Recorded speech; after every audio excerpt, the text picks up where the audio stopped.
আচ্ছা, কেউ একজন নামাজ পড়ে না কেন? আমি তোমার সম্পর্কে বলছি না, আমার প্রিয় ছেলে বা প্রিয় মেয়ে। শুধু প্রশ্নটি নিয়ে চিন্তা করো যে মানুষ কেন নামাজ পড়ে।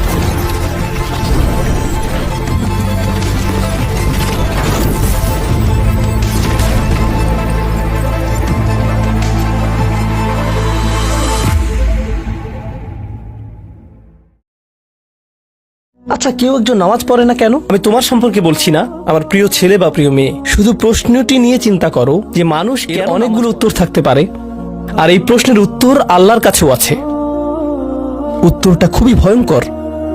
এই উত্তরটি আমি খুতবার শুরুতে পড়েছি। তিনি বলেন, ফালা সাদ্দাকা ওয়ালা সাল্লা ওয়ালাকিন কাযযাবা ওয়া তাওয়াল্লা। সে আসলে সত্য গ্রহণ করেনি এবং সে নামাজও পড়েনি। তিনি কাফির সম্পর্কে বলছিলেন। তিনি দুইটা জিনিস বলেছেন, এই লোকটি সত্য গ্রহণ করেনি এবং নামাজও পড়েনি। কথাটা ভাবনার উদ্রেক করে। যদি বলা হয় সে সত্য গ্রহণ করেনি, আমার আশা হলো তিনি বলবেন লা সাদ্দাকা ওয়ালা আমানা, কিন্তু তিনি বলছেন লা সাল্লা। এর মানে হলো আল্লাহর সত্য গ্রহণ করার ব্যাপারে তোমার অন্তরে কিছু একটা মিসিং আছে। না না না, বাচ্চাটা বলে আমি আল্লাহকে বিশ্বাস করি, আমি মুসলিম। হ্যাঁ, তুমি এখানে মুসলিম, তোমার মাথায়। কিন্তু এই সত্য তো শুধু তোমার মাথার জন্য না, এই সত্য তোমার অন্তরের জন্য। তুমি এখনো অনুভব করছো না যে ব্যাপারটা কেমন সিরিয়াস। তুমি এখনো উপলব্ধি করছো না যে এটা কি। মাঝে মাঝে কোনো বিষয় তুমি জানো হয়তো, কিন্তু এই নিয়ে চিন্তা করা থেকে পালিয়ে বেড়াও। এটা সত্য, তুমি জানো বিষয়টা কিন্তু চিন্তা করতে চাও না। আর তাই এটা যেহেতু মিসিং, ঠিক এই কারণে আমি সহজেই নামাজের কথা ভুলে যাই কখনো কখনো, এবং তুমিও ভুলে যাও কখনো কখনো। এমনটা ঘটে কারণ আমাদের অন্তর কিছুটা বিভ্রান্ত হয়ে পড়ে।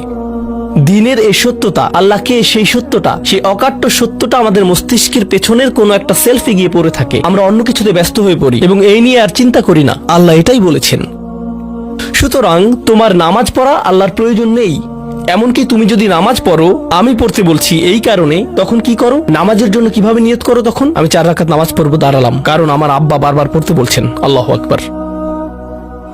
নবী সাল্লাল্লাহু আলাইহি সাল্লাম আমাদের বলেছেন, নিয়ত সঠিক না হলে কাজের কোনো মূল্য থাকে না। ইন্নামাল আমালু বিন্নিয়াহ, ইন্নামাল আমালু বিন্নিয়াত। এমনকি যদি তুমি কাজটা করেও থাকো কিন্তু তোমার নিয়ত ছিল আমি শুধু তোমাকে বিরক্ত করি, এটাই তোমার নিয়ত, তখন এই নামাজ আমার যেমন কোনো উপকার করবে না, ঠিক তেমনি তোমারও কোনো উপকার করবে না। তোমার সত্যিকারের আন্তরিক নামাজ থেকে একমাত্র যে উপকৃত হবে সে হলো তুমি নিজে। এখন এটাই সেই প্রশ্নের উত্তর যে কেন একজন মানুষ নামাজ পড়ে না। আরো 2টা কথা তোমার সম্পর্কে বলতে চাই। তার মাঝে একটা হলো নামাজ পড়ার উদ্দেশ্য কি, কোন কারণে পড়ব। কারণ তুমি হয়তো ভাবছো নামাজ পড়ার উদ্দেশ্য হলো তুমি যেন জাহান্নামে না জ্বলো। নামাজ পড়ার উদ্দেশ্য হলো তুমি যদি নামাজ না পড়ো আল্লাহ তোমাকে ঘৃণা করবেন। নামাজ পড়ার উদ্দেশ্য হলো তুমি যদি নামাজ না পড়ো তুমি শাস্তি পাবে, অথবা তুমি আর মুসলিমই থাকবে না, ফেরেশতারা তোমাকে অভিশাপ দিবে। সমস্ত নেতিবাচক বিষয়।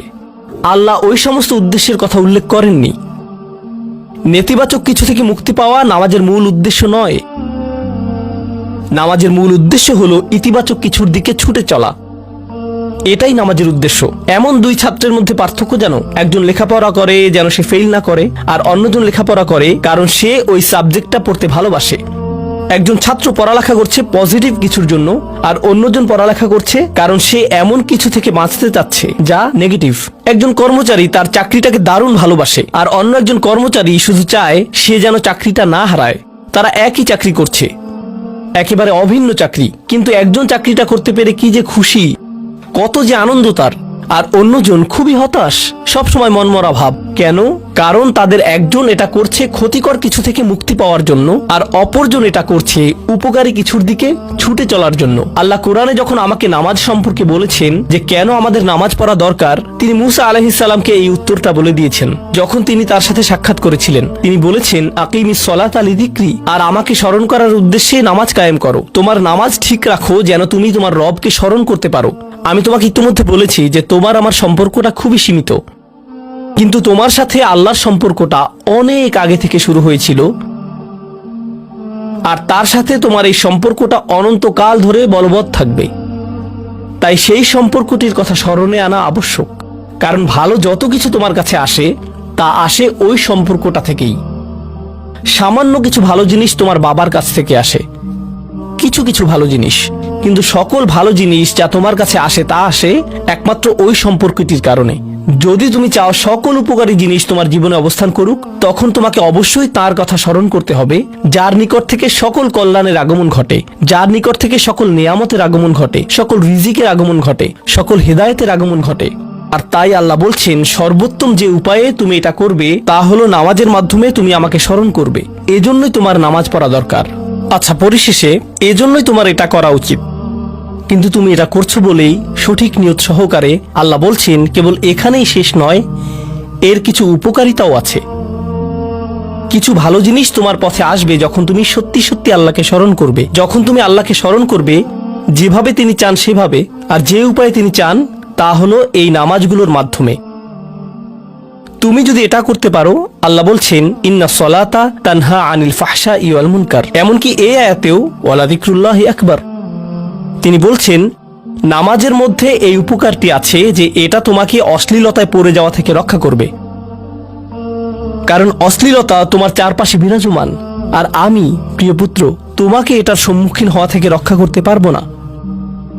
অশ্লীলতা তোমার ফোনে, অশ্লীলতা তোমার স্কুলে, অশ্লীলতা তোমার বন্ধুদের মাঝে, অশ্লীলতা ঈদের অনুষ্ঠানে, যখন কোনো কর্নারে গিয়ে বন্ধুদের সাথে আড্ডা দাও, অশ্লীলতার উপস্থিতি তুমি সর্বত্র দেখতে পাবে। প্রতিবার যখনই তুমি অশ্লীলতার দিকে এগিয়ে যাবে, তোমার অন্তর ক্ষতিগ্রস্ত হয়ে পড়বে। আর আল্লাহ বলছেন যদি তুমি এই নামাজগুলো আদায়ে যত্নবান হও, এগুলো তোমাকে অশ্লীলতার করাল গ্রাস থেকে রক্ষা করবে। একবার যদি তুমি অশ্লীলতায় ডুবে যাও, তখন তুমি হয়ে পড়বে যেমন তুমি যদি দূষিত বাতাসে নিঃশ্বাস নাও, প্রথম প্রথম তোমার কাশি আসবে, কিন্তু যদি এতে বেশিক্ষণ অবস্থান করো, একসময় এতে তুমি অভ্যস্ত হয়ে পড়বে। অশ্লীলতাও ঠিক এরকম, এতে আকণ্ঠ নিমজ্জিত থাকলে একসময় এটাকে আর বড় অপরাধ বলে মনে হবে না, নিজেকে এর থেকে রক্ষা করার কোনো গরজ অনুভব করবে না আর, কারণ তোমার প্রতিরোধ ব্যবস্থা দূষিত হয়ে গেছে। এরপর তুমি এমনকি আরো বিষাক্ত আচরণের জন্য প্রস্তুত হয়ে যাবে, এমনকি আরো জঘন্য বিষয় ওয়াল মুনকার, এমনকি আরো ঘৃণ্য কাজও তোমার দ্বারা সম্পন্ন হয়ে যেতে পারে। অধপতনের অতল গহ্বরে হারিয়ে যাওয়া থেকে এই নামাজগুলো তোমাকে রক্ষা করবে। এই জন্যই তোমার নামাজ পড়া দরকার, এই সমস্ত কারণেই তোমার নামাজ পড়া প্রয়োজন। আমি বলেছি এই জন্য না, এই সমগ্র ভ্রমণের শেষে সিদ্ধান্তটা সম্পূর্ণরূপে তোমার। কারণ আল্লাহ হয়তো আগামীকালই আমাকে নিয়ে যেতে পারেন, আল্লাহ হয়তো আমাকে 1 বছরের মধ্যেই নিয়ে যেতে পারেন। তোমার এবং আমার মাঝে যে এই সম্পর্কটা বর্তমানে আছে, এমনকি যদি আমরা 100 বছরও বাঁচি, আমরা এর চেয়ে বেশি বাঁচতে পারবো না। একটা সময় আছে যখন এর সমাপ্তি ঘটবে, কিন্তু ওই সম্পর্কটি, তুমি যদি সত্যিই ওই সম্পর্কটি সম্মান করতে চাও, নামাজ পড়ো। তোমার প্রতি এটাই আমার উপদেশ। এখন আমি পিতামাতার উদ্দেশ্যে কথা বলবো। এটা হবে ছোট্ট একটা রিমাইন্ডার আমার জন্য এবং আমাদের সবার জন্য, আমাদের পিতামাতাদের জন্য। সন্তানাদি আল্লাহ প্রদত্ত একটা নিয়ামত, তাদেরকে এজন্য দেওয়া হয়নি যেন আমরা তাদের নিয়ন্ত্রণ করতে পারি। যত বেশি আমরা তাদেরকে নিয়ন্ত্রণ করতে চাইব, তত বেশি হতাশ হব সকল অবস্থাতেই। আমি দেখেছি এমনটা, বিশেষ করে যে পরিবারগুলো তাদের সন্তানদের দিনের সুরক্ষা করতে চায়, তারা যত বেশি সন্তানদের উপর জোর করে দিন চাপিয়ে দিতে চায়, তত বেশি ওই ছেলেমেয়েগুলো অদ্ভুত সব উপায়ে বিদ্রোহ প্রকাশ করে। কারণ যে বিষয়টা আল্লাহ চান আপনি তাদেরকে প্রদান করুন, আপনার ছেলে মেয়েদের কাছে আপনার যে সুযোগ আছে সেটা তাদেরকে আপনার আদেশ নিষেধ মানতে বাধ্য করার জন্য নয়। সুযোগটা এই জন্য দেয়া হয়েছে যেন আপনি তাদেরকে এমন সব বিষয়ে চিন্তা করাতে পারেন যা শুধু আপনার পক্ষেই চিন্তা করানো সম্ভব, তাদেরকে এমন সব বিষয়ে পছন্দ করাতে পারেন যা শুধু আপনার পক্ষেই পছন্দ করানো সম্ভব। আপনার বাচ্চাটা বাস্কেটবল পছন্দ করে কারণ সে আপনাকে বাস্কেটবল খেলতে দেখেছে, সে প্লে স্টেশন পছন্দ করে কারণ সে তার বাবাকে প্লে স্টেশনে খেলতে দেখেছে। এভাবে আপনি বাচ্চাটার অন্তরে কোনো কিছুর জন্য ভালোবাসা তৈরি করে দিতে পারেন, কারণ আপনি যেরকম আপনার পক্ষে এটা করা সম্ভব। আর যখন বাচ্চাদেরকে বলতে থাকেন তোমার হোমওয়ার্ক করো, তোমার হোমওয়ার্ক করো, আপনার সন্তানের বয়স যখন 40 হবে সে তখন বলবে না আমি হোমওয়ার্ক ভালোবাসি, কিন্তু 40 বছর বয়সেও সে বলবে আমি বাস্কেটবল ভালোবাসি, আমার বাবা সবসময় বাস্কেটবল খেলতেন। আপনি যা ভালোবাসেন তা ট্রান্সফার হয়ে তার কাছে চলে যায়, আর যা করতে বলেন তা প্রত্যাখ্যাত হয়ে যায়। এমনটি আপনার ক্ষেত্রেও ঘটেছিল। আপনার ছেলে মেয়েদের কথা ভুলে যান, আপনার নিজের বাস্তবতাও এটাই। আপনার বাবার কিছু কিছু জিনিস যে আপনি এখনো পছন্দ করেন তা ভালোবাসার মাধ্যমে আপনার নিকট ট্রান্সফার হয়েছিল, আর আপনার বাবার ওই ব্যাপারগুলো আপনি অপছন্দ করতেন যা তিনি জোর করে আপনাকে গেলাতে চেয়েছিলেন। এখানে উপবিষ্ট প্রত্যেকের বাস্তবতা এটাই, শুধু সেগুলোই গ্রহণ করেছি যেগুলো ভালোবাসার মাধ্যমে হস্তান্তরিত হয়েছিল। ঠিক এই ইশারাটাই আমাদের পিতামাতাদেরকে দেয়া হয়েছে সূরাতুল ইসরার এই আয়াতে। রব্বির হামহুমা কামা রব্বায়ানি সগীরা। রব্বায়ানি মানে যখন তারবিয়া ব্যবহার করা হয় একটি চারা গাছ বড় করার জন্য, আপনাকে চারা গাছটির যত্ন নিতে হবে, এর সযত্নে প্রতিপালন করতে হবে। গাছটির প্রতি চিৎকার চেঁচামেচি করলে তো হবে না, তাড়াতাড়ি বড় হও, তাড়াতাড়ি লম্বা হও।